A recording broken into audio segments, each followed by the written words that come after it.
Boa tarde a quem me acompanha.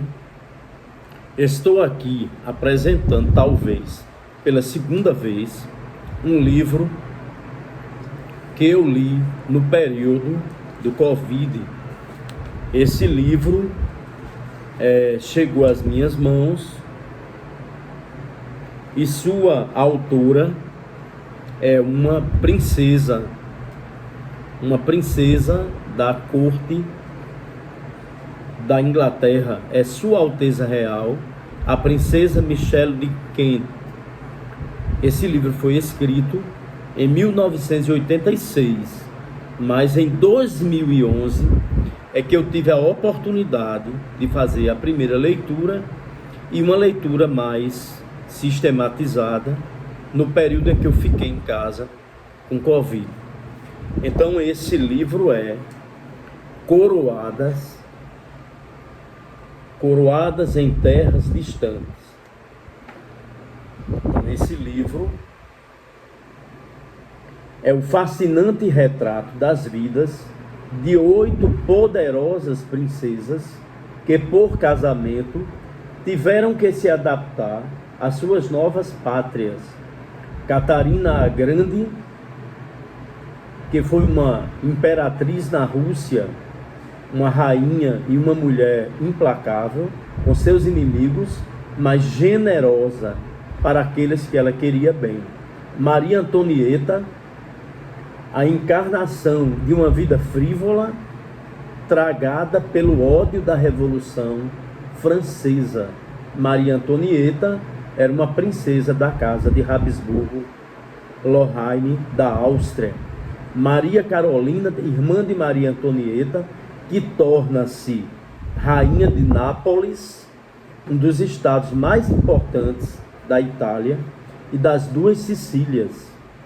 Maria Leopoldina de Habsburgo-Lorena da Áustria, uma Habsburgo virtuosa, inteligente, respeitável, que assinou a separação do Brasil de Portugal, o decreto que separou o Brasil de Portugal.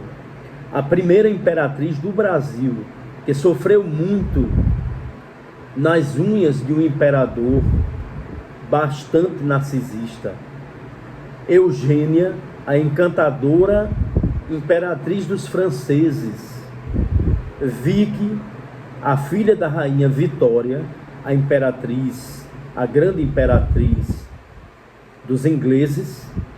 Imperatriz Vicky é filha da rainha Vitória, torna-se imperatriz da Alemanha e muito perseguida por ser inglesa.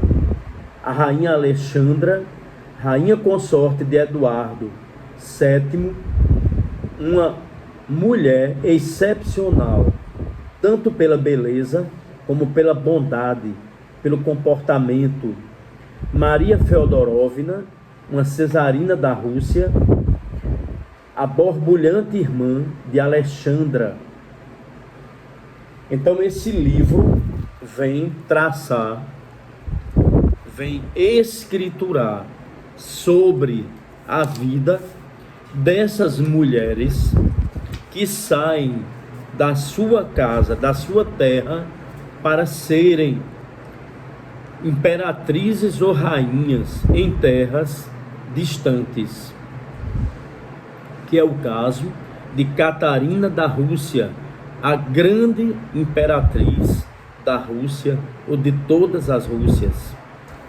Maria Antonieta, filha de uma imperatriz da Áustria, Maria Teresa de Habsburgo-Lorena, foi rainha dos franceses, morta tragicamente, guilhotinada na Revolução Francesa, fruto de uma política de decadência da Casa de Bourbon, da destruição do antigo regime, e eclode a Revolução. E na Revolução, toda a casa real sofreu, foram guilhotinados ou desapareceram.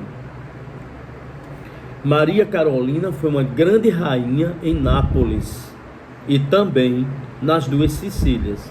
Maria Leopoldina Josefa Carolina de Habsburgo-Lorraine é a nossa imperatriz a primeira imperatriz do Brasil,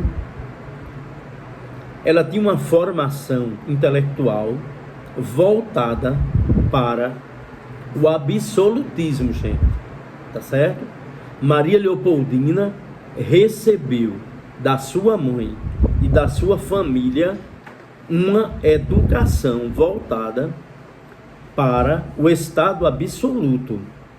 Entretanto, para preservar os direitos dos seus filhos com os perigos de uma revolução no Brasil, de uma mudança de poder, ela preferiu aqueles ventos do liberalismo, e dentro dessas trilhas, não é, do pensamento um pouco liberal, ela tomou partido pelos brasileiros e, dentro daquela visão de mundo e daquelas circunstâncias, ela acatou receber os conselhos de toda aquela equipe de pessoas comandada por ela, quando ela estava na administração do Estado, e fazer a separação do Brasil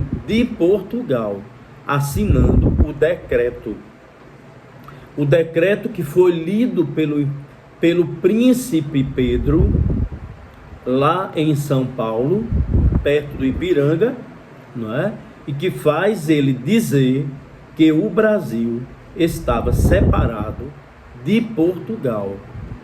Infelizmente, os livros e os historiadores quase não mostram a participação dentro desses fatores reais de poder de uma mulher no comando da independência do Brasil. Maria Leopoldina sofreu muito aquelas lutas entre, não é, dentro da sua própria casa, as imposições do imperador frente a uma prostituta de luxo que ele tinha, não é? E Maria Leopoldina falece, tem um aborto, não é? E seu fim foi muito trágico, com depressão, excesso de peso. Ela foi descartada, mas os brasileiros a adoravam e sabiam que ela tinha a participação especial na condução da independência e na organização desse primeiro momento do Estado brasileiro, mesmo ela tendo uma formação absolutista. Ela era intelectual, falava mais de 2 idiomas, né? E era uma pesquisadora. A imperatriz da França, Eugênia, é uma espanhola, né? Que vai ser a esposa do imperador do Império Francês da época de Luiz Napoleão. É importante lembrar que Marx e Engels escreveram um livro chamado 18 do Brumário de Luiz Napoleão, que é mostrando que esse segundo império de Luiz Napoleão foi um golpe de Estado e é uma ditadura dentro da França, uma ditadura revestida de poder aristocrático, não é? Onde ele vence tudo isso com um acordo de classes. Então, a grande de Espanha, Eugênia, Eugênia torna-se imperatriz da França, a esposa de Napoleão III, que é Luiz Napoleão Bonaparte.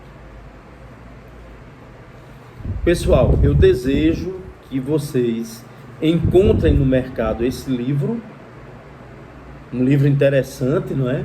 Coroada em Terras Distantes, o livro da princesa Michele de Kent, de Sua Alteza Real, e que façam uma boa leitura, tenham proveito, não fiquem só nesta leitura, procurem também outras leituras, tá certo? Para fazer um aprofundamento. Esse livro, ele